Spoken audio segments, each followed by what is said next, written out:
Ahora sí, vamos a hacer un resumen, una cronología de los reportajes sobre las irregularidades en SENASA. Vamos a hacer esto porque es importante recordar que hay varias vertientes de esta investigación. Ahora se ha desatado una serie de denuncias sobre SENASA que, bueno, viene a ampliar el trabajo arduo que debe tener el Ministerio Público sobre todas estas vertientes que se han denunciado. Vamos a ver ahora la cronología. SENASA se ha convertido en la columna vertebral. Implican problemas de 11 millones de dominicanos. Pero este material parece como de esas cucharas que hacían para cocinar.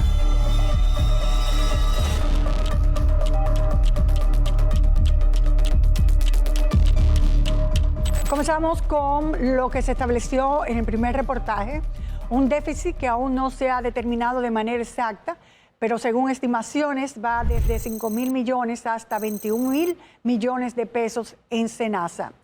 Cisarril manifestó que las informaciones están sujetas a importantes correcciones debido a una auditoría en el último reporte que había presentado. De hecho, SENASA inició una licitación por 50 millones de pesos para la contratación de una firma privada que realice una auditoría desde el 2018 hasta el 2024. Muchas personas dicen cómo es posible teniendo la Cámara de Cuentas, pero queremos esperar 6, 8 o 10 años porque la Cámara de Cuentas tarda un enorme tiempo para decir algo sobre una auditoría, como acaba de pasar, que presentó auditorías del 2016, 10 años después. No, definitivamente entiendo por qué SENASA hace esta petición. Como recordarán en el reportaje, denunciamos la privatización de la atención primaria mediante contratos con empresas como Kersun SRL por 500.000 afiliados del régimen subsidiado, los cuales no sabemos si tenían conocimientos de que estaban asignados a los 35 puntos médicos de esta empresa en todo el país.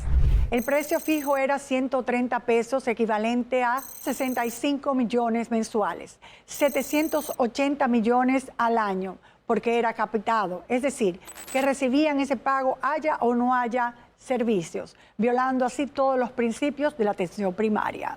Al llamar a SENASA, comprobamos que ellos mismos desconocían de estos contratos por millones de pesos a favor de centros de salud privados, donde se establece cobertura de atención primaria para ese régimen subsidiado. En caso de la gente, el régimen subsidiado no tiene cobertura, solamente en centros públicos.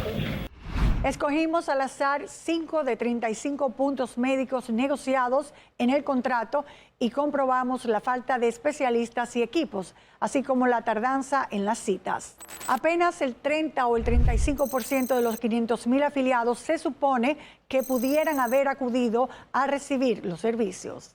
Desde el 2021 al 2025, por concepto de régimen subsidiado, esta empresa recibió 3.770 millones, por telemedicina, otro contrato, 290 millones de pesos, y por servicios de odontología en el régimen contributivo, otros 290 millones de pesos, para un total de 4.350 millones de pesos solo para esta empresa en el régimen subsidiado. Después de este reportaje, el exdirector de SENASA, Santiago Jacín, habló en programas, parece ser que afines, pero no sobre el millonario contrato, sino sobre la denuncia de otro programa sobre un call center paralelo que gestionó autorizaciones falsas por 40 millones de pesos, que estaba bajo investigación, según el presidente de la República,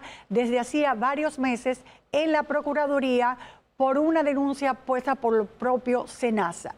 En ese caso se fueron por lo más fácil, explicar 40 millones y no explicar más de 4.000 millones de pesos en estos contratos privados. Así sí es fácil desviar la conversación.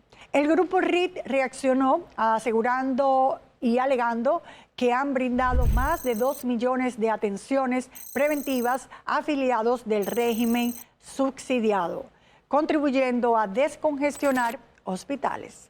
En la semanal Al igual que el director de SENASA, el presidente Luis Abinader, solo se refirió a la estafa de los 40 millones de pesos y no al caso que presentamos. Incluso a nuestra periodista de N Digital no se le concedió un turno, a diferencia de la periodista de CDN. Fue el gobierno dominicano que depositó con autorización nuestra en noviembre del 24 para que se investigara el Ministerio Público. Después, 10 centros privados que operaban bajo pagos capitados fijos recibieron cancelación de ese modelo y solo se mantuvieron los que operaban bajo el esquema de servicios prestados. El sábado 13, en la mañana, se informó la entrega de un expediente a la Procuradora General de la República, Jenny Berenice Reynoso, desde el Palacio Nacional, con el objetivo de que el Ministerio Público realice las investigaciones y acciones correspondientes. Todo eso después de que salió nuestra promoción del segundo reportaje de investigación que íbamos a sacar. Para hacer entrega formal de un informe que contiene graves hallazgos de irregularidades. En la noche sale nuestro programa donde se establece un contrato suscrito el 28 de febrero del 2025 entre SENASA y Pharmacar, denunciando ante contrataciones públicas por la empresa DNH, que tenía un contrato vigente para la gestión de autorizaciones de medicamentos y que fue violentado y dado directamente a esta empresa del grupo RIT. Contrataciones Públicas solicitó la opinión de CISARRIL ante esta impugnación, que el 30 de julio del 2025 concluyó que no se contrató un servicio de salud, sino una solución tecnológica, y además que no tenía esa empresa el aval de salud pública como prestadora de servicios de salud farmacéuticos. Eso quiere decir que debió realizarse, según la Dirección General de Contrataciones, una licitación pública, constatando entonces que fue una contratación directa, violatoria a la ley de compras, violando la libre competencia, equidad, transparencia y publicidad. Según este contrato que presentamos, se dice que el precio per cápita acordado fue de 168 pesos por más de 1.765.266 afiliados del régimen contributivo y más de 105.628 pensionados y jubilados. Esto quiere decir que el Estado tenía que hacer un pago mensual de 314 millones de pesos, que al año serían 3.768 millones de pesos, y durante 3 años de vigencia del contrato significaría un total de 11.304 millones de pesos, sin contar que el contrato decía que se renovaba automáticamente, o sea que 3 años más recibiendo esa cantidad de dinero. También presentaba cuestionables ventajas como el pago a las farmacias y el control del límite de cuota de cada afiliado, cuando en contratos anteriores esas responsabilidades eran de SENASA. Me explico. SENASA pagaba a las farmacias, pero en este contrato SENASA iba a pagar a esta empresa privada y esta empresa privada se iba a encargar de pagar a las farmacias. En agosto, Contrataciones Públicas dispuso la anulación de este contrato, aunque se mantuvo 70 días para no afectar a los asegurados. Pero lo que realmente afectó a los asegurados fue el cambio de esta plataforma, porque la cantidad de quejas que tuvieron en SENASA fue enorme. De haberse ejecutado junto con otros contratos previos con Kersum y Salud Bucal del mismo grupo empresarial, el monto total habría superado los 15.650 millones de pesos que el Estado tendría que haber pagado, sin contar con un porcentaje del 4.25% que esta empresa estaba cobrando a las farmacias como intermediarios. Después de este reportaje, la Unión de Farmacias, que agrupa más de 1.650 farmacias en todo el país, denunció que se haya privilegiado a intermediarios privados con beneficios indebidos. Pharmacar afirmó que mediante el contrato con SENASA asumió el 100% de riesgo financiero y la responsabilidad de pagar a las farmacias, y frenó prácticas irregulares que habrían afectado el sistema de dispensación de medicamentos. Esto lo hizo a través de un comunicado. Vamos a hablar con los que fueron afectados por este contrato adicional hecho por la empresa sin contar con la autorización, al menos que sepamos, de SENASA, para cobrarle a todas las farmacias por volumen vendido el 4.25%. Vamos a hablar con el señor Rafael Tavares, que está en el mundo farmacéutico desde 1984. Don Rafael, ese contrato que les querían hacer firmar la empresa Pharmacar a ustedes, los de la farmacia que suplen el servicio a SENASA, ¿había pasado antes? No, nunca había pasado porque nosotros nos manejábamos con la ARS directamente, con SENASA.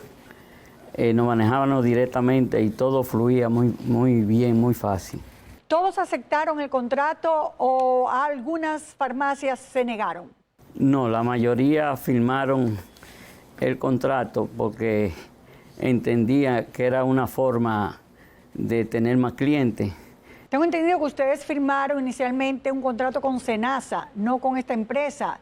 ¿Qué hicieron ustedes para alertar a SENASA sobre esta petición de la empresa sin una certificación de que SENASA estuviera aceptando esa condición del 4.25% del volumen vendido?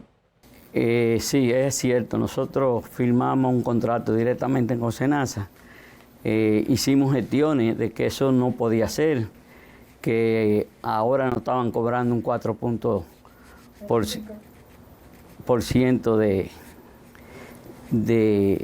nos hacían un recargo que antes no lo pagábamos.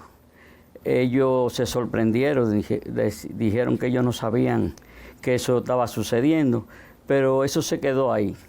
Luego que hubo el cambio de una empresa a otra, ¿la situación mejoró, fluyó mejor?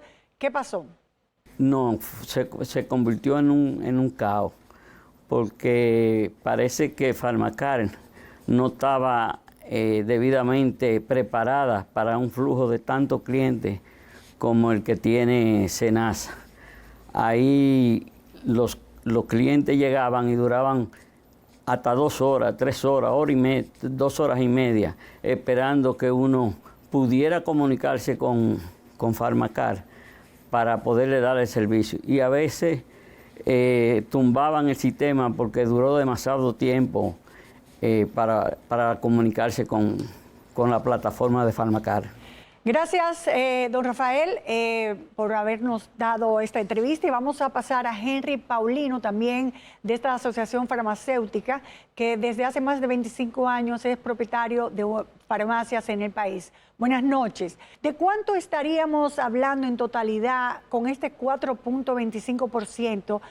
Haciendo un cálculo rápido de cuánto más o menos esta empresa a pesar de haber estado recibiendo o de recibir 300 millones de pesos mensuales, ¿qué iba a ganar con este 4.25 del volumen de las ventas de las farmacias? Eso se traduciría, contando unos 300 millones de pesos facturados mensualmente, entre 12, 13, 14 millones de pesos para ganancia de la Pharmacar mensual. Bueno, para la caja chica, ¿verdad? ¿Cómo afectó a los afiliados y a ustedes la suspensión del servicio de entrega, por ejemplo, a domicilio de medicamentos que implementó esta nueva empresa? Significó una gran traba para los afiliados, como mujeres que acababan de dar a luz, mujeres con cesárea, personas no videntes, personas muy viejitas, que no pueden ir a una farmacia, ni tampoco pueden enviar un familiar. Tienen que ir presencial, lo cual se tradujo en un problema mayor realmente. Entonces, nosotros, don Rafael Tavares y yo, fuimos personalmente a Salud Pública y llevamos una comunicación donde solicitábamos el restablecimiento, por las razones ya expuestas, del servicio a domicilio. Este servicio, hay que decir, se logró que se restableciera, pero no está funcionando de manera fluida ni total. Al contrario, bastante parcial. Solamente unas cuantas farmacias han sido habilitadas para el servicio a domicilio. La mayoría de las farmacias les sale un mensaje: farmacia no está habilitada para el servicio a domicilio. Dice Farmacar que esto lo hizo para evitar irregularidades que había en esa entrega a domicilio. ¿Cuál sería su opinión?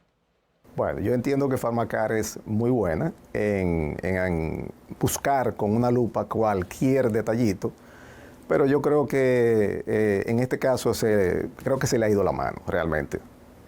No lo veo como una justificación muy válida.